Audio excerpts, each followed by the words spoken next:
আসসালামু আলাইকুম। আজকে রান্না করব ব্রয়লার মুরগি আলু দিয়ে ভুনা। এই তো আমি গ্যাসে একটা কড়াই বসায় দিছি, সেখানে বেশ খানিকটা সয়াবিন তেল আর 1 কাপের মতো পেঁয়াজ দিয়ে দিলাম। পেঁয়াজটা আমি একটু নাড়াচাড়া করে নিচ্ছি। এর মধ্যে আমি তেজপাতা দুটো, গরম মশলা, এলাচ, দারুচিনি এগুলো দিয়ে একটু আবার নাড়াচাড়া করে নিয়ে এর মধ্যে 1.5 চামচের মতো রসুন বাটা, 1 চামচের মতো আদা বাটা দিয়ে একটু আবার নেড়ে নিলাম। 1 চামচের জিরার গুঁড়া, 1 চামচ মরিচের গুঁড়া আর 1 চামচের একটু কম হলুদ গুঁড়া দিয়ে মশলাটা আর সামান্য একটু লবণ দিয়ে নাড়াচাড়া করে নিচ্ছি, ভেজে নিচ্ছি আর কি।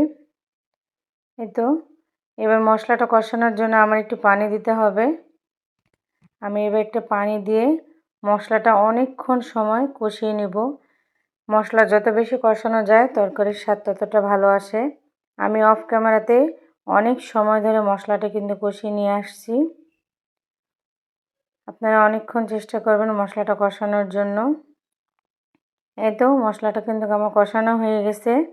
এর মধ্যে আমি মুরগিগুলো এবার ধুয়ে পরিষ্কার করে দিয়ে দিলাম। এগুলো একটু নাড়াচাড়া করে নিচ্ছি। মুরগি থেকে কিন্তু অনেকটা পানি উঠবে, এখন আর কোনো পানির প্রয়োজন নাই। এগুলো মশলাটা মিক্সড করে আমি আবার ঢেকে দিব। দিয়ে কিছুক্ষণ পরে আসি, কী অবস্থা দেখি। এই তো দেখেন কতটা পানি উঠছে। এমনিতে মুরগি রান্না করার সময় পানি কিন্তু অনেকটা হয়, আর তার মধ্যে মুরগিটা ধুয়ে নিছি। এর মধ্যে 4-5টার মতো রসুন দিয়ে দিলাম, ছিলে পরিষ্কার করে ধুয়ে নিছি। আর 3-4টার মতো আলু কেটে দিয়ে দিছি। আবার আমি একটু ঢেকে দেব রসুনটা আর আলুটা সিদ্ধ করার জন্য। কিছুক্ষণ পর ফিরে আসলাম। এই তো দেখতেই পাচ্ছেন আমি জালটা চুলার মিডিয়াম লো হিটের থেকে সামান্য একটু কমে রাখছি, যেন এগুলো সিদ্ধ হয়ে যায়, বাড়তি কোনো পানির প্রয়োজন যেন না হয়। এর মধ্যে আমি 1 কাপের মতো টক দই দিয়ে দিলাম। টক দই দিলে কি হয়, মাংসটার যে একটা স্মেল থাকে সেটা কিন্তু থাকে না। এই তো আমি এগুলো নাড়াচাড়া করে মিক্সড করে নিচ্ছি। আসলে অনেকটা সময় কষায় নিচ্ছি, কিন্তু এটা পুরোটা তো দেখানো সম্ভব হয়নি।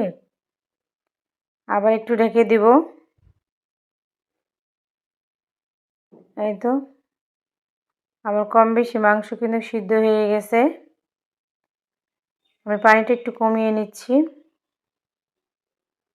এতে পানিটা কমিয়ে নিচ্ছি, মাংসটা কিন্তু আমার রান্না হয়ে গেছে। চেষ্টা করবেন আপনারা মাংসটা একটু বেশি করে সুন্দর করে কষানোর জন্য। এবার আমি ভাজা মশলা আছে সেগুলো দিয়ে দিলাম। ওগুলো দিয়ে নাড়াচাড়া করে নিয়ে মাংসটা কিন্তু আমার রান্না হয়ে গেছে। আমি চুলাটা অফ করে দিব। এতে আমার রান্নাটা কমপ্লিট হয়ে গেছে।